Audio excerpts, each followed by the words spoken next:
What's up everyone, this is Ben with Swift English. So today we're going to take a look at TOEFL reading, sentence insertion questions. So for those of you that are not familiar with these, you're going to encounter a kind of square symbol or logo in the question or the directions. And then you're going to notice there'll be 4 more of them in the actual paragraph that they're asking about. All right, so step 1, when you run into this question type, see whether or not there's like a transition device. If there is, know how it functions. So that'll kind of tell you what kind of sentence it is. So if there isn't one, however, what should you do? Don't panic, just kind of understand like the function or role of that sentence, okay? So, is this a general detail? Is it a specific reason kind of sentence? Or what is it, right? Or is it a question? Sometimes they have questions as sentence types too. So just be aware of that. All right, so in our first question here, indeed. So indeed is kind of synonymous with in fact, as a matter of fact, actually. All these words mean to emphasize a piece of information, okay?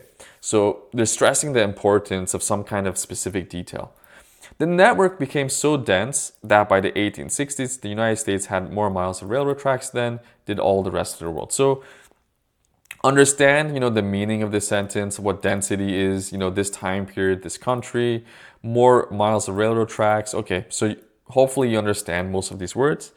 And, I kind of can pick up that this is some kind of comparison involving the United States and other countries when it comes to the development of railroad tracks. Okay, now step 2, some people may disagree with me, that's fine, but I normally don't advise that my private students, start reading from the sentence that precedes square A or square 1, whatever you want to refer to it as. Why? You could read this and the sentence after and apply the usual technique, and you might get away with it. You might get the right answer after going through all 4 squares. But there are situations where they have a really complicated text, and it is challenging, even sometimes for a native speaker. And in that case, if you want to be on the safe side, start doing your reading from the beginning of the paragraph to pick up background information, extra details, extra insight. And that, context will make it easier to understand the rest of the details and sentences in the paragraph. Okay, so those are my 2 cents.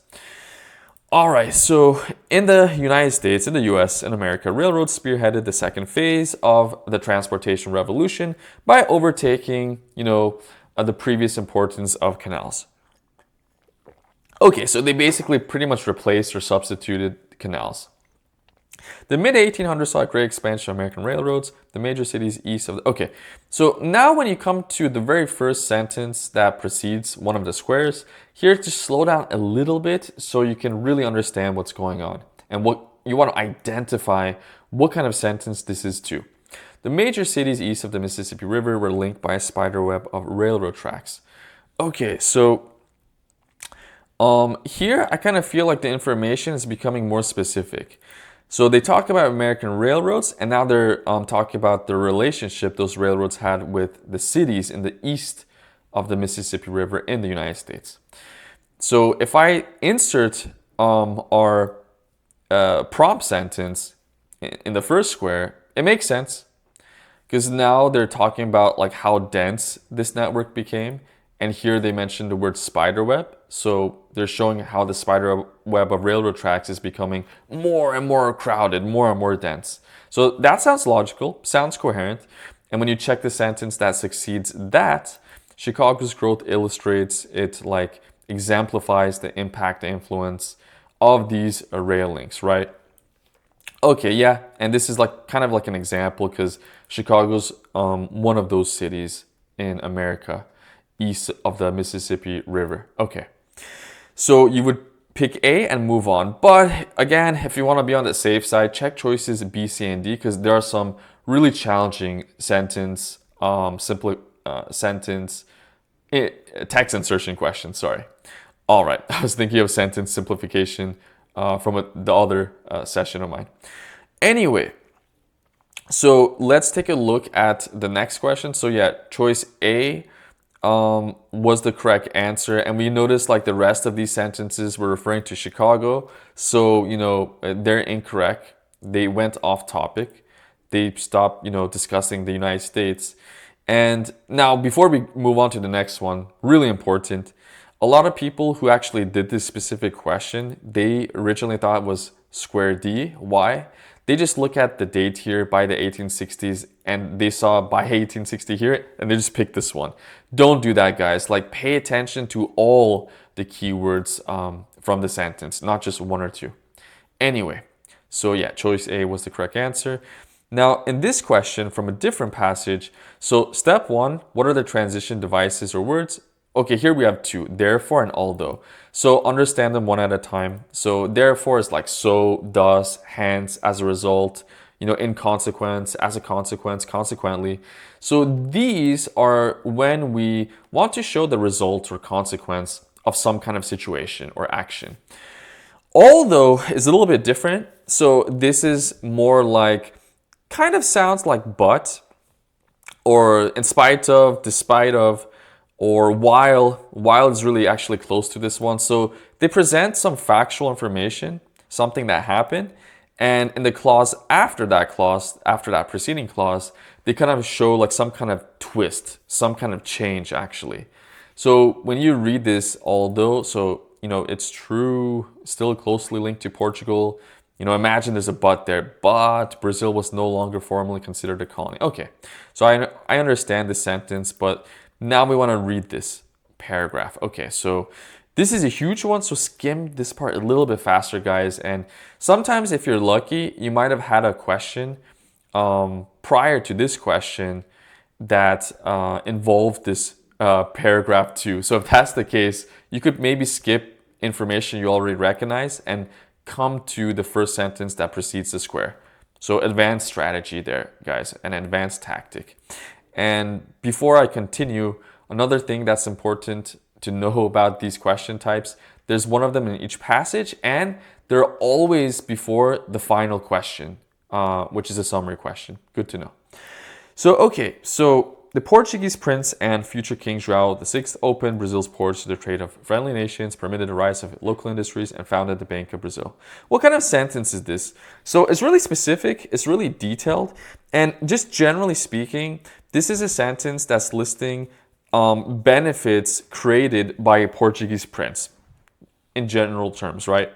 So you answer this, it kind of sounds awkward. Usually, this kind of thing we'd find like near the end of a section, okay? Sometimes near the end of a paragraph as well.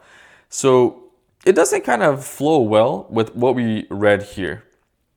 We need more information about Portugal-Brazil's link, right? Because I don't know what they mean by that. So here, this sentence that succeeds square A, or the first square, in 1815 he promoted Brazil to the legal status of a kingdom co-equal with Portugal. Okay, okay, I see. So apparently Brazil, was the colony of Portugal a long time ago, but that changed. This king, changed the status of Brazil to give it equal respect with Portugal. And now when we read this sentence, in one sentence, however, but Brazil's, you want to know what the transition devices in the paragraphs do as well.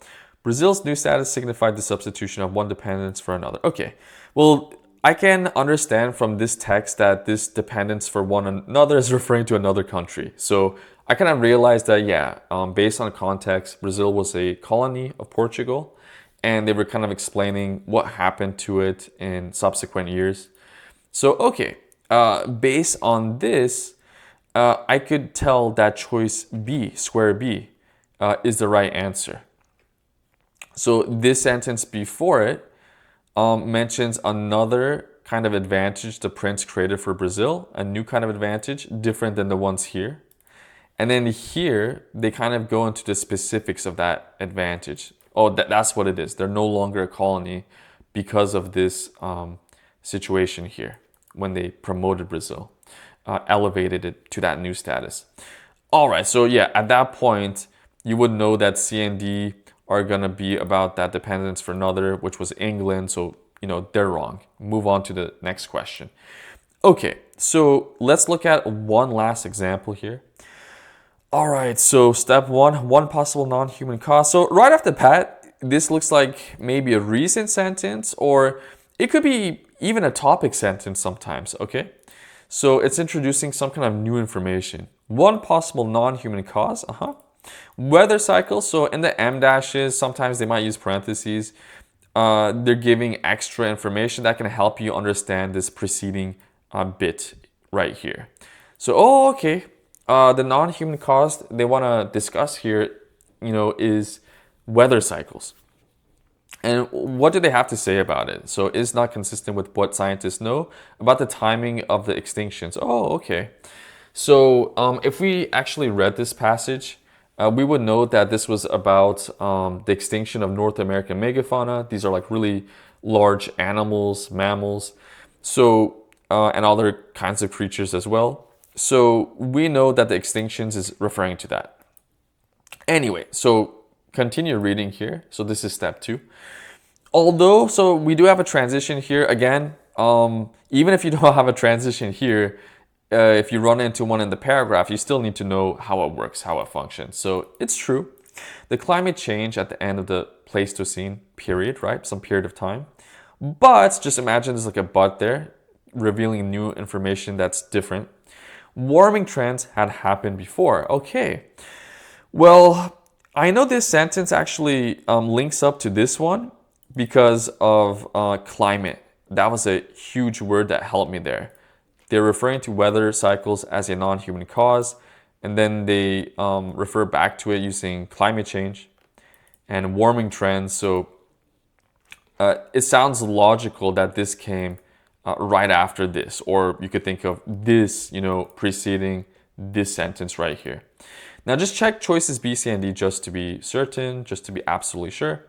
A period of massive extinction of large mammals, like that seen about 11,000 years ago, had not occurred during the previous 400,000 years despite these changes. Okay, so here it's vague, despite these changes. So if they have this kind of vague reference here, whatever's before these in this sentence has to be more specific changes. And they talk about, the warming trends, right? When they were referring to climate change. So based on that, it makes sense that this sentence would come here, and whatever's before that has to be specific. And if you look at this square, this would not make sense here, right? These changes, this is too specific, but then here we could see, although the climate change, so this is more general information, right? This is the most specific one. So choice A would be your answer. And then if you want to be sure and check choices C and D, you would see at that point, they're talking about a different factor that was the human hunters. And this sentence was also a little bit about that as well. So you would know that choice is A, mark it, and move on to the summary questions. I hope you guys like this. Please do like, share, and subscribe, and I'll see you in the next one. Take care.